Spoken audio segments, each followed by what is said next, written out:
Thank you, everyone, for being here.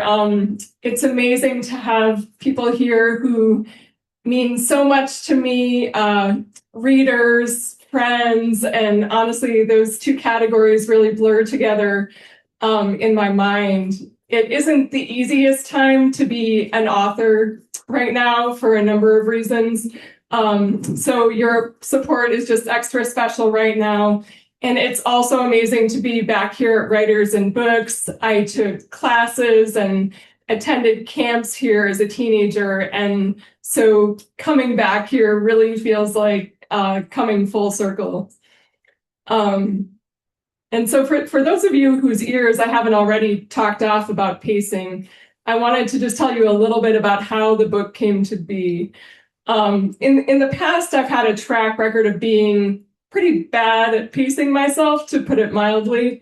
As a kid, I sort of thought the ideal was to be perfectly productive at all times. And in school, growing up in Brighton, I'm an alumnus of Brighton High School, I kind of flung myself at that ideal. I racked up, I think it actually turned out to be a double-digit AP course load. And then I just hit a wall. Senior year, I crashed out to the extent that even though I got an art award at our senior assembly at Brighton High School, I believe I had a D average in one of my art classes that day because I had simply stopped doing any work at that particular time. Of course, at the time, I didn't realize that I had a pacing problem. I just figured that I had fallen short. You know, I wasn't strong enough to keep going the way I was supposed to. And that pattern that I established in school sort of continued in adulthood. I had this habit of alternating between going too hard for a while and then crashing out at unpredictable times, and then just repeating that whenever I got a little bit more energy. And as you can imagine, especially if you've been there yourself, by my early 40s, that was really starting to get a little old. I got to a point where I felt like I'd just ridden the tilt-a-whirl one too many times. And the other thing that happened around this tilt-a-whirl time was it was around the time of the Tokyo Olympics. And I was just researching a different story. I was having these talks with high-level athletes and their coaches, some of them mental skills coaches who really help get athletes in the right place for high-level competition. And what came out through some of these talks was just how seriously these athletes and these coaches took pacing themselves over the course of a season or the course of a career. They were preparing for these really intense competitions, but they were also building in these rest allotments and these recovery allotments that were way more generous than I would have imagined. One of the coaches, it was actually the mental skills coach, she told me that people don't realize this, but the day before scoring an Olympic winning goal in soccer, that same player might look like the world's greatest napper. They might be, especially if they're resting an injury or something, they might be napping 5 or 6 out of those 24 hours preceding the game. And so gradually these talks, I was reflecting on this and I started thinking, what if we could all think about pacing ourselves a little bit more like these athletes, like going for the big goals that matter, the things that are really close to our hearts and what we want to achieve in the world, but doing it in a way that allows us to put more padding around those goals and allow ourselves true recovery and even reorienting ourselves if that's what we need to do. And so my exploration of how to do that ended up evolving into the art of pacing. And so I interviewed for the book artists, entrepreneurs, activists, as well as athletes. So I want to stress that even if you're not an athlete, which I am not myself, a high-level athlete of any stripe, this book is for everybody. It is not just for people who are coordinated. But so I interviewed all these people about the pacing tactics that worked well for them. And I also did a little bit of experimentation. I tried some pacing methods just to see which ones would work best for me and actually be most realistic and most doable on a daily basis. And so I guess to go a little bit deeper into what pacing has come to mean to me, I'm just going to read a little bit from the book's introduction. As the early sun glints through a scrim of trees, entrants in the Boston Trail Half Marathon swing into their pre-race routines. Some stretch their hamstrings with legs up on fences beside the trail, which snakes along Pennsylvania's Youghiogheny River. Others pin their printed race numbers onto their jerseys. Amid the commotion, Jim Christ mounts a marathon pacing banner to an ancient Pittsburgh and Lake Erie rail car, zip-tying it against the rising wind. For more than a decade, veteran marathoner Christ and his hand-picked pacing team have helped runners titrate their speed and energy levels throughout long-distance races, allowing them to log strong times with their bodies and minds intact. 15 minutes before the starting gun, Christ's phalanx of pacers emerges from the crowd, assembling in a row behind the starting line. The pacers' pockets bulge with rubber-banded bundles of energy bars, sustenance for their groups in the race's final stretches. A race pacer's most important job is to rescue runners from their own worst impulses. Left to their own devices, many racers go out of the blocks hot, flop 2/3 of the way in, and limp to the finish or even drop out. As 9 a.m. inches closer, clusters of runners form around each pacer.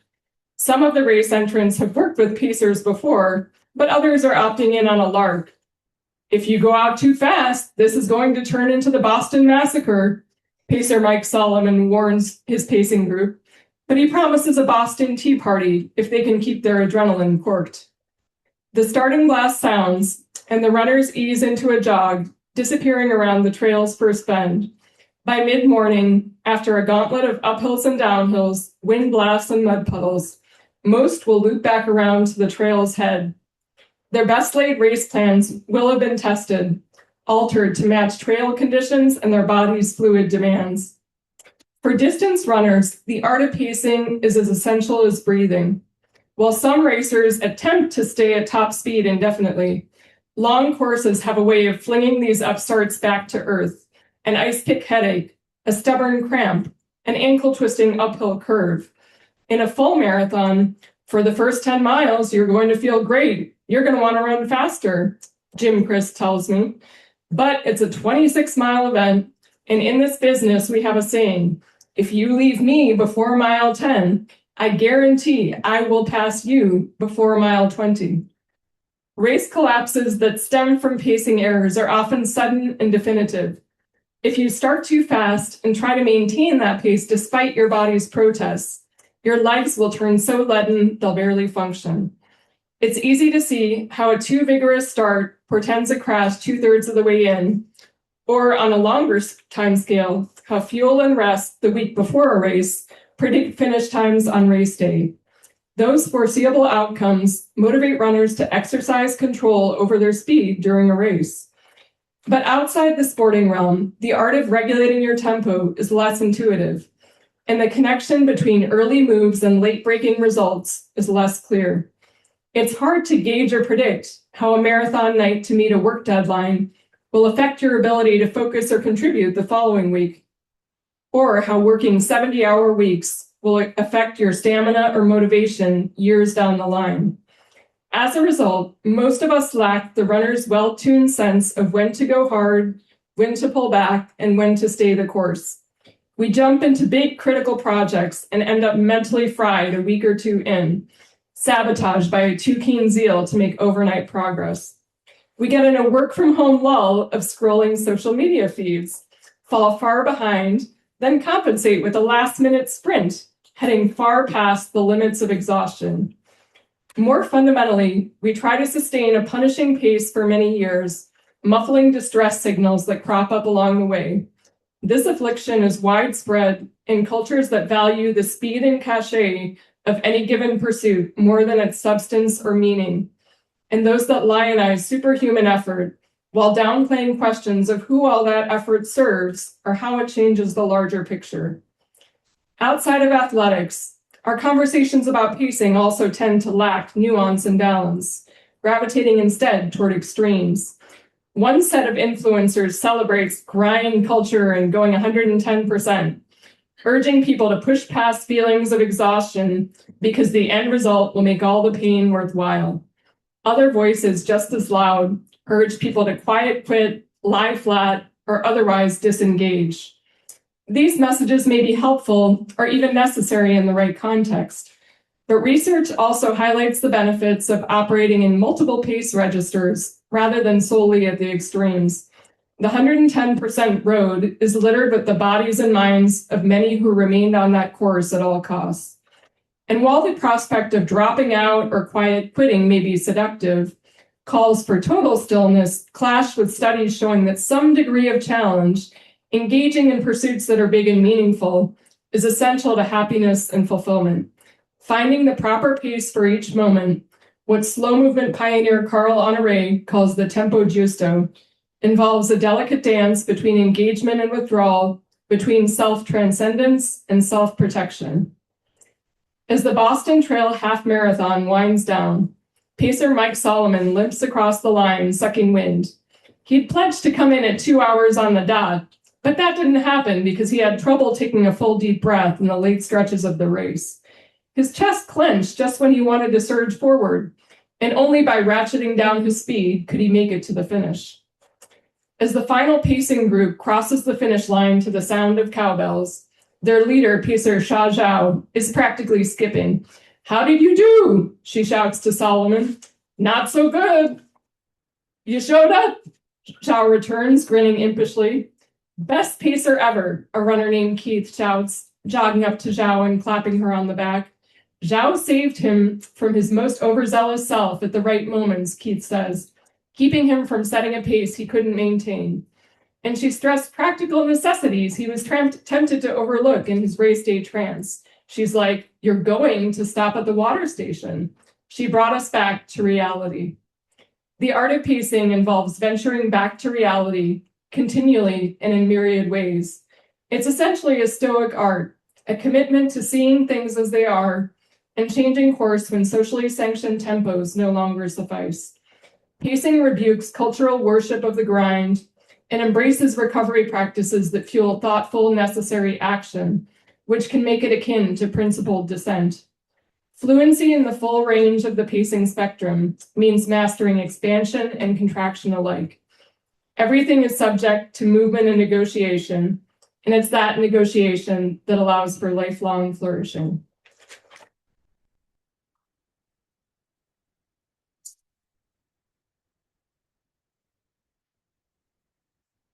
Now we'll have Elizabeth and Sejal in conversation, and there'll be a little bit of time for audience questions at the end as well. Testing. Yeah, you're good. Okay. Sejal, it's so good to be here with you and to continue these conversations that we've had with everybody who's here.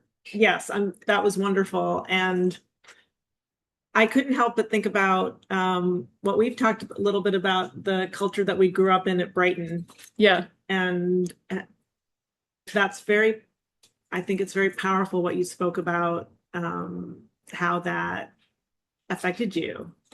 Yeah, I really think it was kind of the water that all of us swam in to an extent. I mean, it sort of depended who your friends were too, but I was just in a situation where everybody around me was, I mean, kind of treating high school like a smorgasbord and piling as many activities and honors and accolades onto their plate as they possibly could. And so, you know, I thought that's what I was supposed to do. Like, I was pretty good at keeping up with it to an extent. So I was like, well, I'm just going to try and keep going. So yeah, it wasn't like there was some draconian person over me saying like, you have to do this. It was more the culture that we were all sort of embedded in. Yes. Yeah. Yes.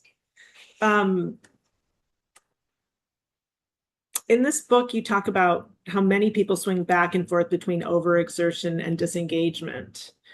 Why do you think we tend to gravitate toward these extremes rather than a more comfortable middle ground? Yeah, I mean, for me, and I think for a lot of people that I've talked to, the concept of pacing anywhere outside of an athletic domain just doesn't really resonate, or it wasn't something that they learned. I think in part this is sort of an American thing, that we tend to equate grinding with virtue, and so therefore the more you grind, the more virtuous you are. And so many of us really give that the old college try the best that we can. We keep grinding, and I think this is true especially when we're surrounded by other people who are doing the same thing. It's again that cultural effect at certain workplaces, in certain community groups, that makes us feel like we have to keep doing that, and ignoring that as humans we do have biological limits, psychological limits. And at some point, and this is kind of unpredictable, you run into these limits and you crash a little bit. It might look like, forcibly withdrawing from things for a while. It might look like really dealing with anxiety on a pretty high scale. And so you kind of tend to that crash, you deal with it the best you can. But then, when you feel your energy creeping up a little bit again, you tend to swing back into that same cycle. Like, okay, now it's time for me to go hard again. And then maybe the next inevitable crash. And it's just very easy, I know from experience, to get into that cycle and not really navigate the in-between territory too much. I don't know if that resonates for you. Yeah. I was one of the people that you wrote about, Trisha Hersey. I don't know if I'm pronouncing her name right. Yeah, that's right. Is Resistance. Yes. Yes. I can't remember now. Did you interview her, or were you just? Unfortunately, I wasn't able to interview her, but I followed her public work, and she had a really interesting way of framing it. Trisha Hersey is a minister who's based in, I think, Atlanta is her home base, but yeah, she's really out there, and she's sort of a performance artist too. She had some performance pieces around the idea that rest is resistance. Like, she put a bed out in public, like a canopy bed, and she just like lay down on it for the importance a certain amount of time of napping.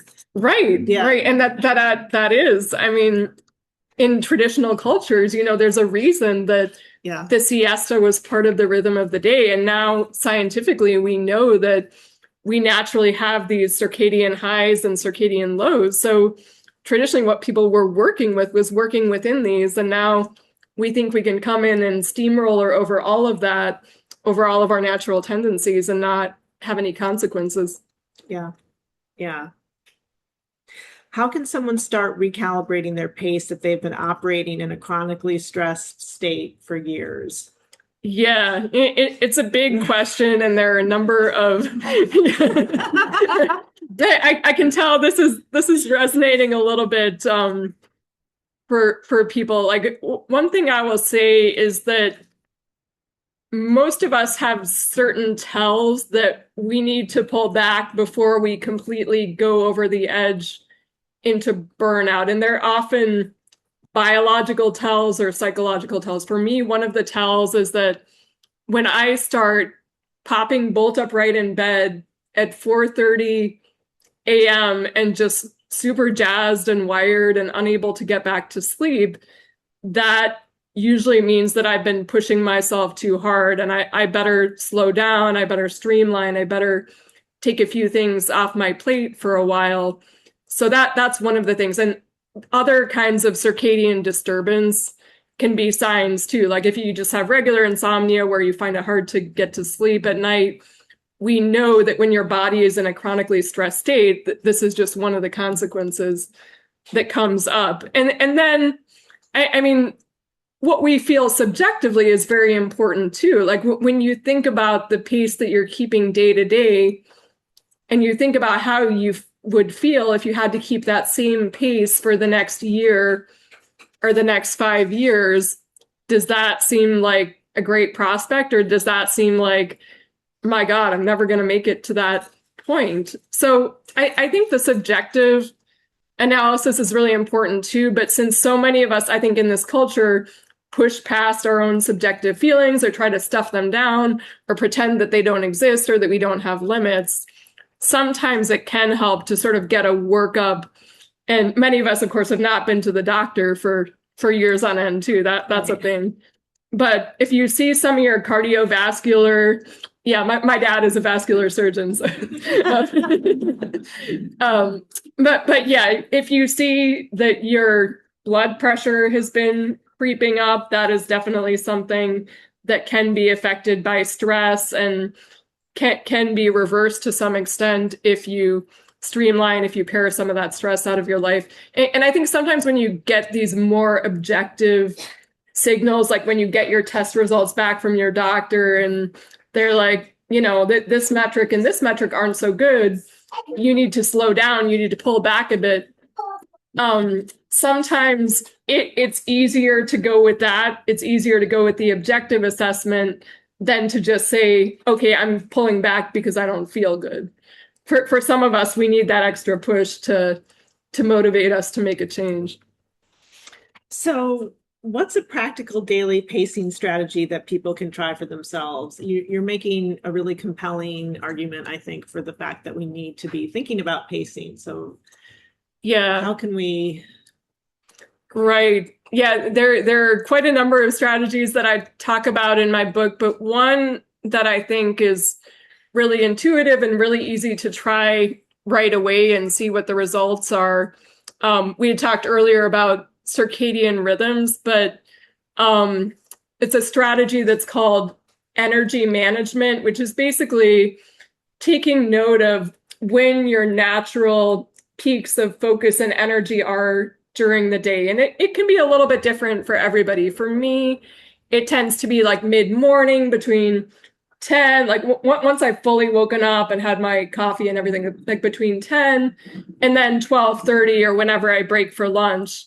I find that when I do my most important and my most demanding work during those times, it feels easier and it's much easier. Like as a writer, I have word count goals for myself, and it's much easier to blow past those word count goals and kind of get sucked into the flow of things when I'm working at what I know is my natural peak. Now, and for some people, that peak might be in late afternoon. For a lot of creative people I know, it's late at night. Like that is honestly when you feel most tuned in, able to make progress on your work. So I think it's just a little bit of experimentation is good too, to figure out what these times are for you. And then when you're in a low point, maybe you're at work and you can't just clock out of work during those times, but there are ways that you can do your less demanding work. Like maybe you're responding to routine emails during those low times. And a lot of us have one after lunch, by the way. Siesta. Yes, yeah. Siesta time. So to the extent that you can align your most demanding, your most energy intensive, so to speak, work with your natural energy peaks, I think you're going to get more done and it's going to feel like you're putting in less effort. So that's just the beginning, but that is a good strategy to start with and just to experiment. Like try doing the same type of work at like 10 a.m., 1 in the afternoon and 4 in the afternoon, and see, okay, like when did it feel like I had momentum versus when did it feel like I was wading through the sludge and I might as well not have even started. So it's a fun one to play around with. So yeah, energy management is a great one. Yeah, I guess we have to be in touch with what our energy feels like. Yeah, that's important too. And just knowing and sort of observing our past patterns, like when we've been at our best in ideal times, what did that day look like? And what aspects of that day, like, did I feel most plugged in? Mm-hmm. Did I feel that energy really coursing through me? Or as artists, we get in flow. And I talked to some flow researchers. Like flow is sort of the mental state where you feel like you are so in tune with what you're doing, whether it's something creative, just a project that demands all your energy, but you just get so sucked into it that you lose track of time and you're intensely enjoying yourself, even though you're actually working hard. And so looking at when those flow times have been for you is a good cue to when are those energy peaks going to be for you, and just sort of scheduling accordingly.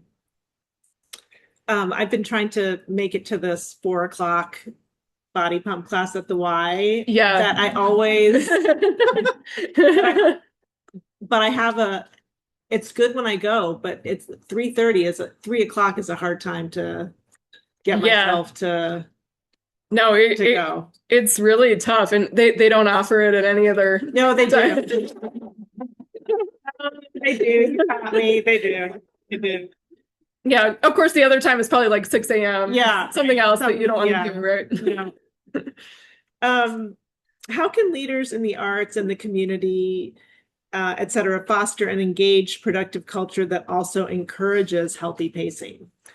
Yeah, I think I'm very interested in the cultures, or even like the small cultures that we create around ourselves, like at work, in our volunteer work, in the community.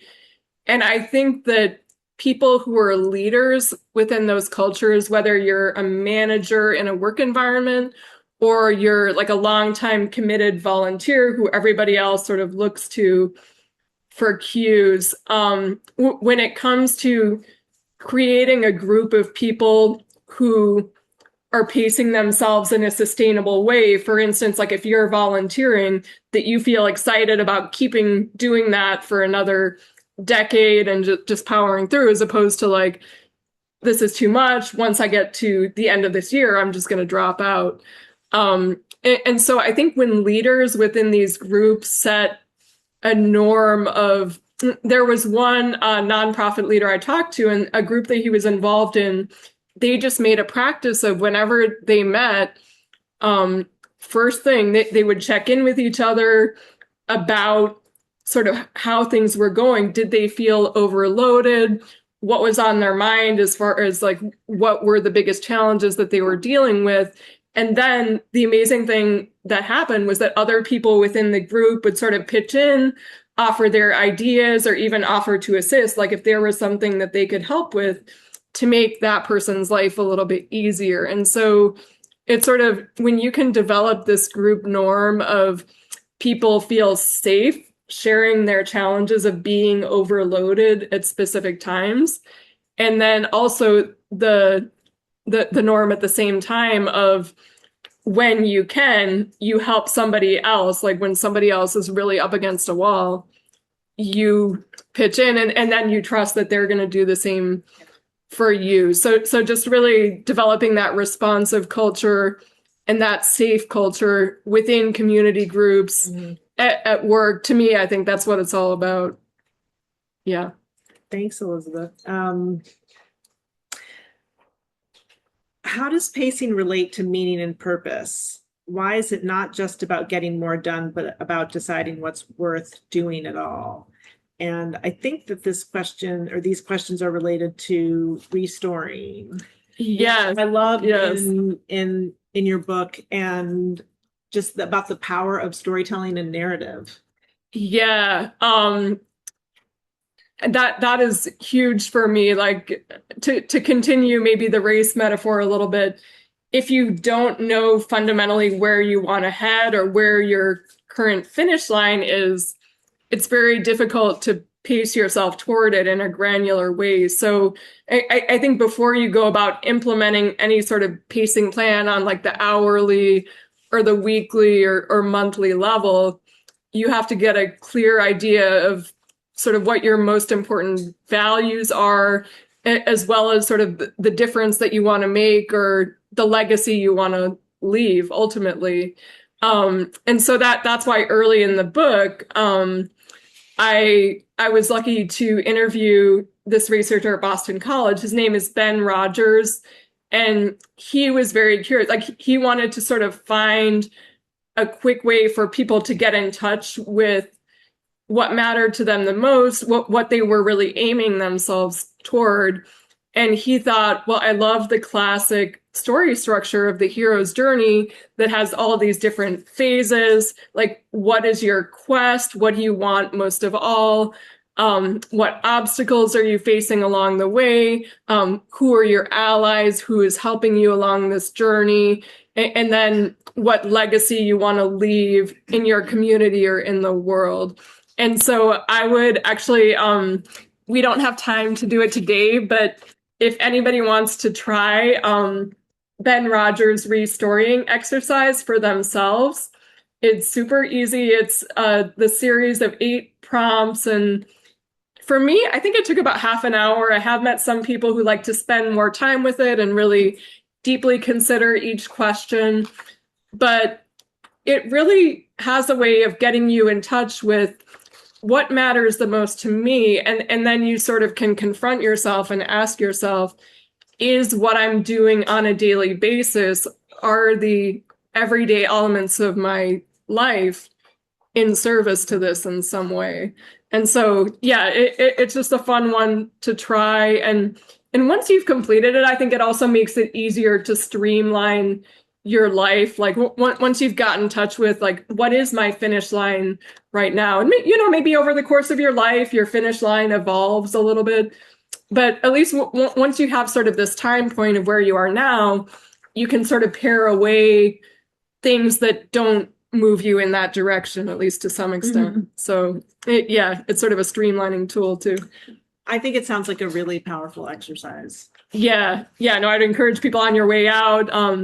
I've printed them out. And also, if you just go and Google restoring exercise, Ben Rogers, the researcher who is awesome, has put them online for free. So, oh, great. Yeah.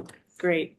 I wanted to ask you about vacations. I was talking to my husband about the book, and he brought up something that we were talking about that was in the book about these 2-week vacations or longer vacations that people take in Europe and to recharge. And what happens if you can't do that here? Right. Yeah. I mean, it really is such a big cultural difference where in countries like France, especially, is famous for this.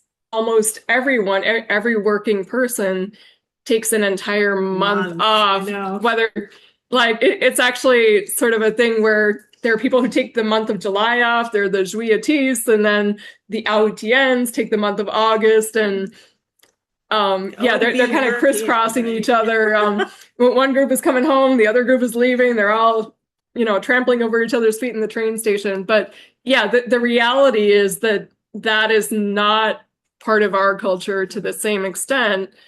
And while I have talked to people who have very deliberately saved and planned for months to take their own sabbaticals or create that, for some of us, that's not realistic either. And one thing I like to suggest to people, like if the 2-week break or the month-long break does not feel in reach for you right now, is something that I kind of cooked up on the fly with my husband when I was a mom of young kids a few years back. My kids are a little bit older now. They're 10 and 13, and things are a little bit less zooey. But when they were like 2 and 5, I just felt like I couldn't go 20 minutes without getting interrupted in some way. And I was like, I just need to escape. I want to do my creative stuff. I want to get into these flow states more that I was not able to find at home. And so I just went to my husband and I was like, how would it be if I do kind of a 24-hour retreat? And what this 24-hour retreat involved was, we have this one credit card that gives you travel points. And so just within the city of San Jose, where I live, I would find a hotel room and I would just pay for it with points. And it would usually be something that they would let me check in on the early side, or I knew they would let me check in like 1 or 2, like right after lunch. And then I would stay through until around the same time the next day or whenever they forced me to check out, right? And so for me, those retreats, it was basically alternating between doing my creative work, like the piece or the work that I was feeling most excited about at that time, and then once I sort of reached a point of no return, like, you know how when you've been really in your head about something for a couple hours, you need to tap out. Like when I reached one of those points, I would take a nap. And so I kind of alternated between like the flow states and then naps and eating. And I won't say that I didn't check my phone, because when you have kids, you have to check your phone. And my husband being part of my support system was obviously key to making this happen. But yeah, I would just say it's a good way to start and just see how that 24-hour retreat works for you. And what the research shows is it's hard to just do this in your own space. It helps to establish some kind of physical distance, which is why I gave up some of my credit card points to actually get the hotel room. Because for me, if I'm at home, there's like piles of laundry. There's all these to-dos that are swirling around in my head related to what I have to do in that space. And so I sort of need the blank canvas to really make this happen and get the creative wheels spinning. And, you know, for some people, maybe you don't want to take a creative retreat. It could just be you could meditate. Like if that's what makes you feel most centered within yourself, you could do that. Or you could honestly just sleep. Like if you're way behind on your sleep and you need to just sleep, do that. So I like that it's able to be customized, and you know, it doesn't even have to be a hotel. If you have a friend who has a spare room, you could do this for very, very little expense at all. So I think it is something that's accessible to almost everybody. And it's sort of, once you've done it, I feel like it gives you an appetite not just to do it again, but to maybe, if you need to plan to take a little bit longer break, do the planning and do the legwork that might be needed to make that happen. Yeah, the importance of retreats. Yeah. Yeah. Thank you. Got about 10 minutes left. I'm wondering if there's any questions from folks in the audience. Yes. Okay, first of all, I just started listening to your book, Sejal, by this Tuesday. It came to my life at exactly the right time. I made it to burnout. And I work probably in a culture you're familiar with, living in San Jose, American tech culture. Yeah. It is popular. I want to do all of these things, and I have started to try. Yeah. My own leadership, we're very eager to also help us space. We're all in the same boat. Yeah. But what advice would you give to somebody who is kind of stuck? Mm-hmm. Where they can't necessarily base themselves the way they should or could, especially when you are a striver, right? When striving, Yeah. so not striving feels bad to begin with, and you're in striving environment. So right. What advice would you give to kind of micro this? Yeah, I mean, one thing, are you a manager, or are you somebody who kind of reports to someone else? I report to somebody else, but because of my level of seniority, most of my peers will come to me before my manager. Also, two disabled kids who went to Brighton, by the way. Oh, awesome. Okay. We were forced to opt out of the Brighton culture because of their disabilities, and it was not welcome. Yeah, It was not welcome. They were social outcasts. I'm so sorry to hear that, but on some level, yeah, I get it. Yeah. It was really tough. So my children are very good at pacing. They don't have to be like, but their dad and I less so. Yeah. So we are trying to pace ourselves to help them. Mm-hmm. But then in this environment where if you aren't grinding, you are laid off. Yeah. This is a super hard space to be in, plus the American Puritan work ethic where everybody just is like, what do you mean you're taking a day off? Right. Right. Like my psychiatrist said to me, you should take a 90-day leave. And I said, I can't tell fire. Yeah. So, I mean, I think that would be illegal. Well, I don't know. Surprised what you get away with. Yeah. So I'm super curious, and I'm deeply invested in this idea. Yeah. And I really want to try it out, but I'd love if you had any other advice or like smaller ways to do. Like I have no control over my schedule, so my colleagues are all in Europe, so I can't work when my energy is highest. I have to be. Mm-hmm. Well, what is your like? What are your working hours generally? Like, they vary anywhere from 8 in the morning till 7:30 at night to 6 in the morning to the evening, depending on the time zone. It's variable. So you just don't have a predictable schedule Not at all. At all? That's all. Yeah, no, that is very tough. And yeah, if it were me, I would question honestly whether I could hold up in that environment for It's very very hard. long. Yeah, and it's just a very bad time in general for people who work because the market's terrible too. Like, you can't just quit, like I would just quit and get a Yeah. new job, but I don't have that luxury. So like some of the things I'm trying to do are like I block my calendars out of office for lunch, Mm-hmm. things like that. So Yeah. you see that work, but like even on weekends, like Mhm. weekends feel like they're filled with chores. Yeah. I do during the week. Mhm. So if you have like micro weekend ideas. Yeah, I mean, one thing I would say is even like even if the culture around you isn't going to change right away, like you can help to make things better for the people that do report to you. You know, you can create that healthier pacing norm. Like I talked to a researcher who's working on trying to instill these healthy pacing cultures at workplaces. And one thing she said to me was, you know, even if the people at the top aren't necessarily buying into these ideas, just managers within small work groups, it can even be like a 3 or 4 person team.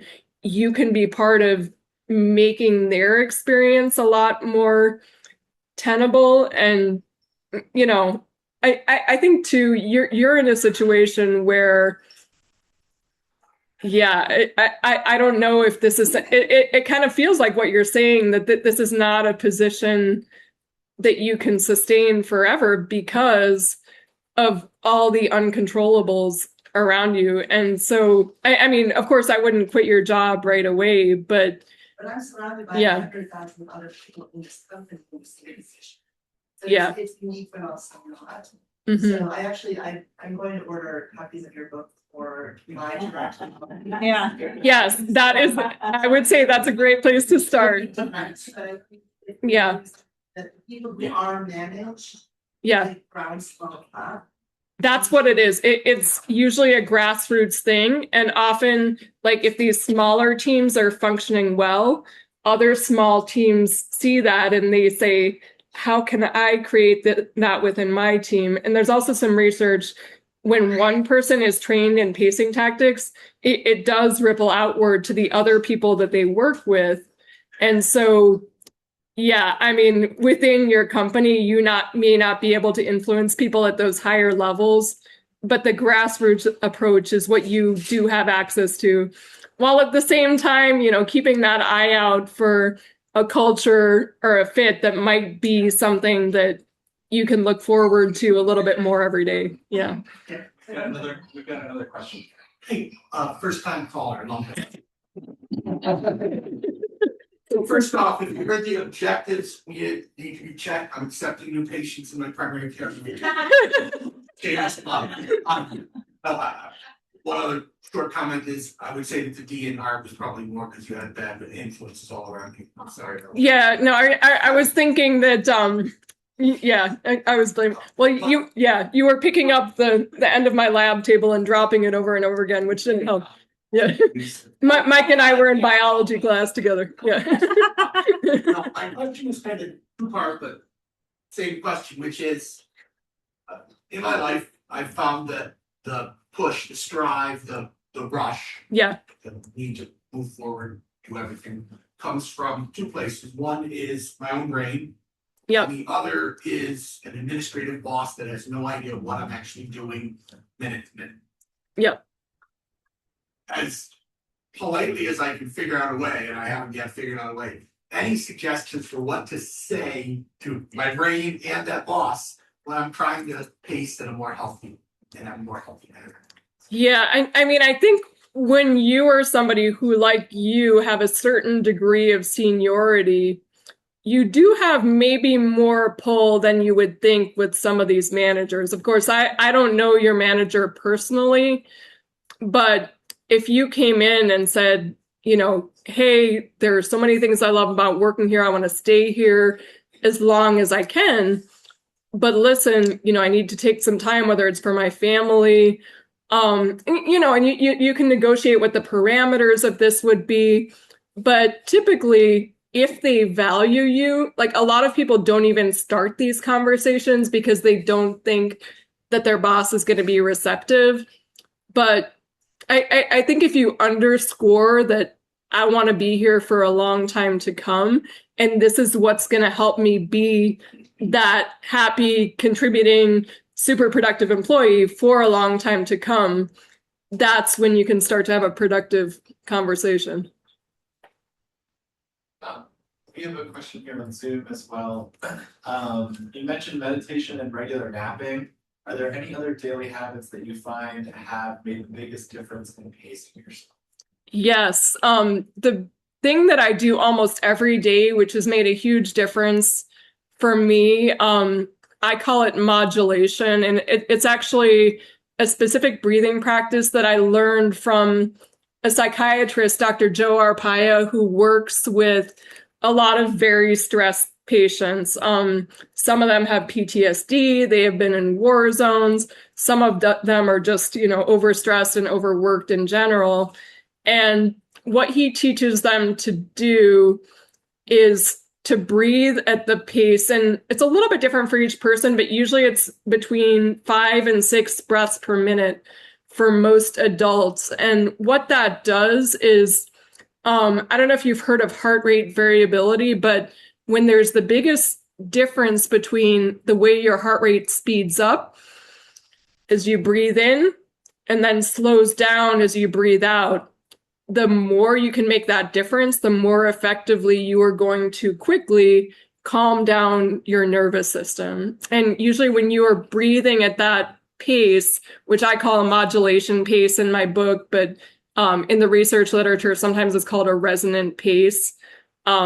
You can really dial down your overactive or squirrely nervous system much better than you would think. And when I actually went to Dr. Arpaia's office to learn this practice, and when he was teaching me, he just like put a little heart rate monitor on my finger, and he's like, okay, he had this video that was guiding me at breathing at my resonant pace, right? And so I breathed at that pace. I think it was 5.2 breaths per minute for about 5 minutes. And there was this laptop screen. It was showing my heart rate tracings, and you could see them change. They were sort of relaxing into these like more S-shaped regular curves. And at the end of that 5 minutes, he asked me how I felt. And I said, I feel pretty good. And he said, if I had taken an IV sedative and pushed it into your arm 5 minutes ago, you would not be feeling as relaxed as what you're feeling right now. And it really kind of blew me away. And I think a lot of us do these breathing practices. We do them for like 30 seconds and we conclude that they're not going to work for us. But I would encourage people really stick with it past the 2 minute, 3 minute, up to the 5 minute mark. That's when you're going to see these differences. And so this modulation breathing is something that I do almost every day when I have time. It'll be like if I'm waiting in line for something. The nice thing is compared to meditation is you don't have to be in a quiet place in order to do it. You can sort of do it in a way that flows with the rest of your life. And so it has been like I came in really skeptical about this, and it has honestly been very impactful for me. That's Yeah. great. We have time for just one more, so you want to choose? Jen. Yes. Somebody. Jennifer? Yes. Thanks. Thank you, this has been terrific. What I didn't hear and have found to be really useful, when I feel overwhelmed, is social connection.